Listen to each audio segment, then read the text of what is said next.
Sveiki, automoto fanai, šiandien pristatau Jums Moto Marini X-Cape, naujieną iš Moto Marini gamintojo. Šitas prekės ženklas egzistuoja jau nuo 1937 metų.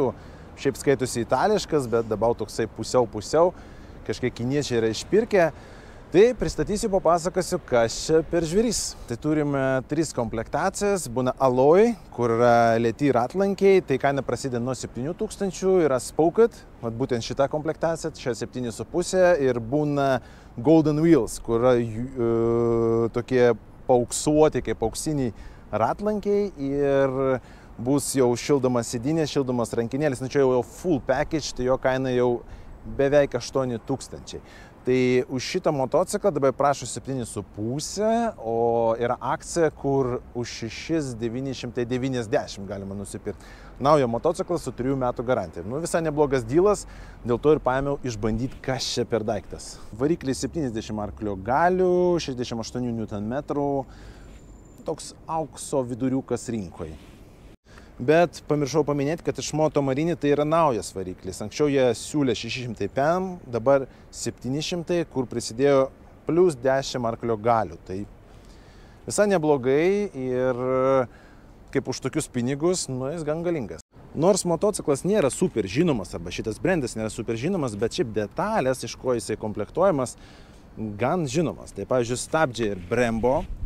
Tai žinomas brandas, Marzocchi amortizacija priekinė, šakė čia 50 mm, eiga bus 1,75.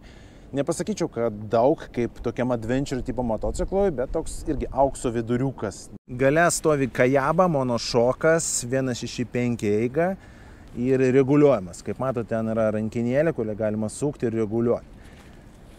Tai pakaba, aišku, jeigu mes lyginam su adventure tipo motociklais, čia ne jo stiprioji pusė, nes būna eiga ir pat 200 mm daugiau. Čia mažiau už 200 mm, tai jis toksai kaip ir suvas, galima pasakyti, šių laikų, kur jis gali važiuoti bekelę, jis turbūt tam ir kažkiek sukurtas, kaip matote, yra apsauga dugno, jis toks kaip enduro, trupučiukai kaip adventure, bet iš tikro jis labiau skirtas asfaltui ir su galimybė išvažiuoti į bekelę. Kažkur gal žvyrkeliai, tokie gal silpnoki miško keliai. Tai toks universalus motociklas gaunasi. Gale turime Bosch stabdžius, ABS, kaip ir priekyje ir gale. Gale galima jį atjungti, yra režimai off-road, tai atjungia ABS. Padangos čia yra Scorpion Rally, STR. Ne pats topas, bet toli gražu ne leviausias brandas.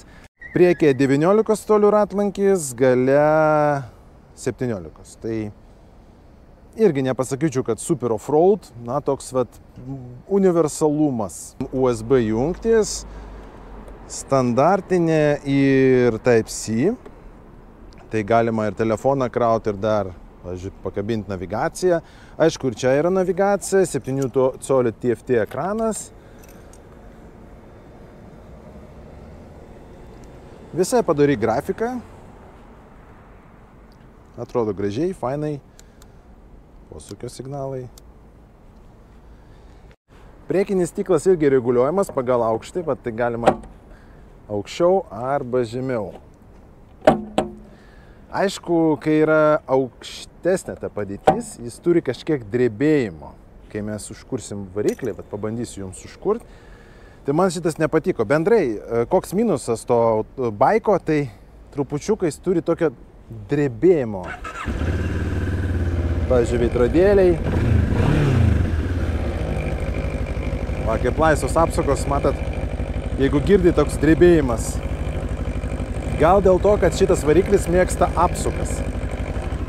Bet jeigu mes nuleidžiam stiklą, drebėjimo nėra. Tai, toks bagas. Asmeniškai man patinka jo priekis, išvaizda, kaip jis atrodo, toks, italas. Ir jeigu taip iš šono pažiūrim, tai priekis atrodo toks sunkus. Galas lengvas, priekis sunkus. Tai tas priduoda tokio šarmo premium šitam motociklui. Ir žibintai. Aišku, čia LEDas. Priekyje LEDas, o gale mes turim irgi LED žibintą. Daiktadėžė čia yra kaip opcija, pilnai telpa šalmas. iš aliuminio jinai. Pats motociklas gan kompaktiškas. Pasakysiu, kad mano ūgiui 1,85 m, jis gal kažkiek per mažas. Bet jeigu jūsų ūgis 1,7 m arba iki 1,8 m, tai aš manau bus idealu, nes labai lengva pasiekti žemę ir jisai jaučiasi gerai valdomas, jeigu net jūsų ūgis ten 1,7 m. Tai parodysiu, kaip aš atrodau.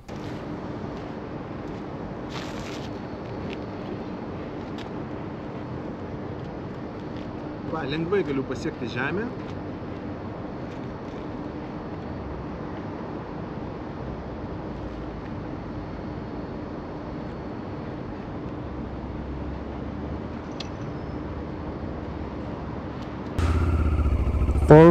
Pavarų dėžė su šlapia sankaba, tai problemų nebus pajudant iš vietos, priduoda komforto.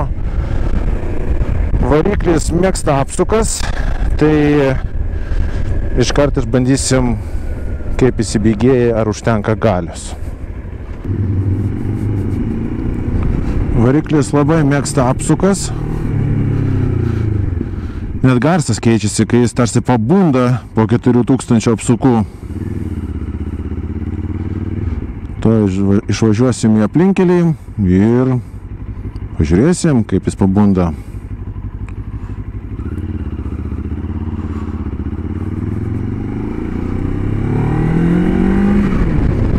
Jo, toks sportinis iškart. Na, garsas, aišku, bet kiekgi galios.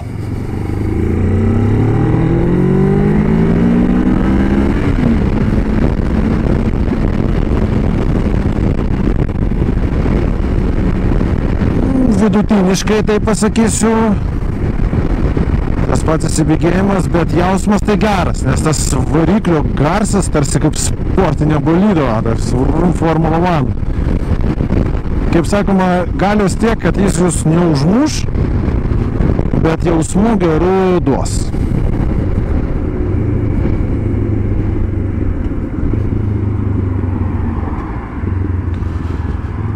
Grįžtant prie sėdėsenos, man patinka sėdėsena ergonomika, nes sėdžiu tiesiai, nugarą atsipalaidavus, vairo pasiekti labai lengva, nereikia lenktis, tai toks tiesiai tokia sėdėsena. Bet ką pastebėjus, gan kompaktiškas. Va čia vietos trupučiuką man mažoka, nes kaip pažiūriu, norėtųsi, kad jis būtų man aukštesnis. Tai apie pirmą minusą turbūt. Jeigu jūsų ūgis 1,7 m arba net 1,5 m turbūt, 1,8 m, jis puikiai tiks. Jeigu jūsų ūgis 1,85 m plius, tai bus jausmas, kad jis trupučiuką per mažas.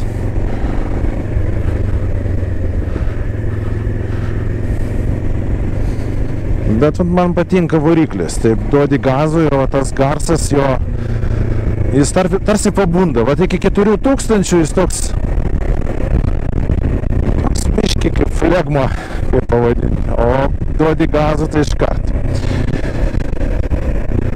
Pabandysim žvyrkeliuką, tokį miško keliuką, pažiūrėsim, kaip jis, kaip pakaba. Na, toks jo, smūgiai, aišku, jaučiami.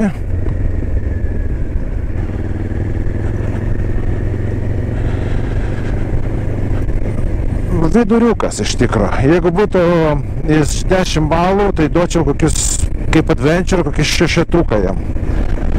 Jis nesukurtas tokiam jau ekstremaliam žvyrkeliui, tikrai ne. Jis labiau orientuotas jaučiu į plentą, asfaltą, o su galimybė važiuoti žvyrkeliu. Nes galima jungti off-road režimą, atsijungia galinis ABS, galima paturniuoti, kaip sakoma, su juo. O gal reikia važiuoti su didesnio greičio, kaip ir su varikliu.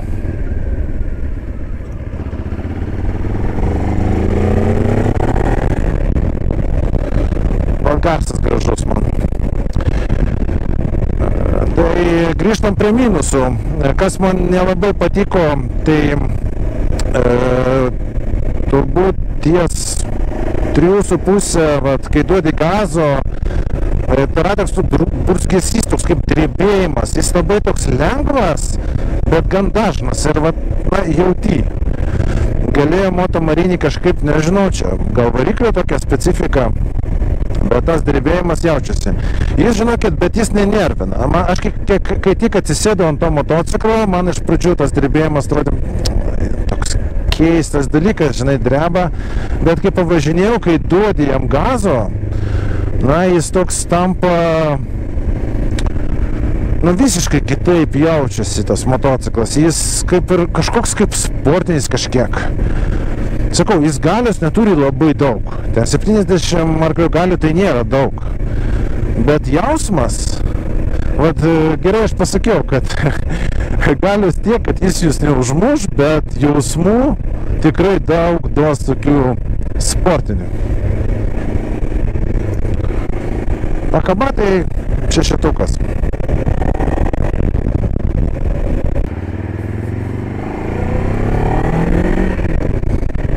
Mieste galios per akis.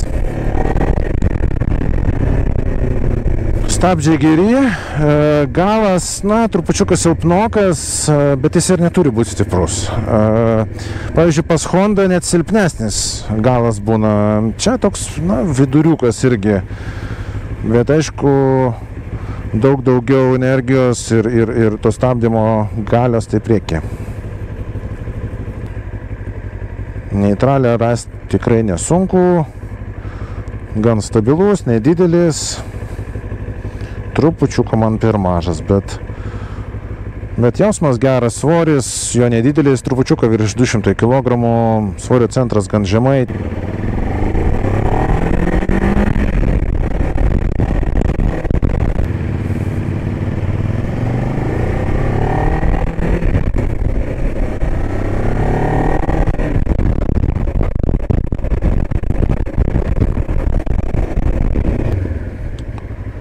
Tai mes grįžom pas Dude Bikes, tik tai kaip pas juos įvažiuoti, nėra kaip, klausyk.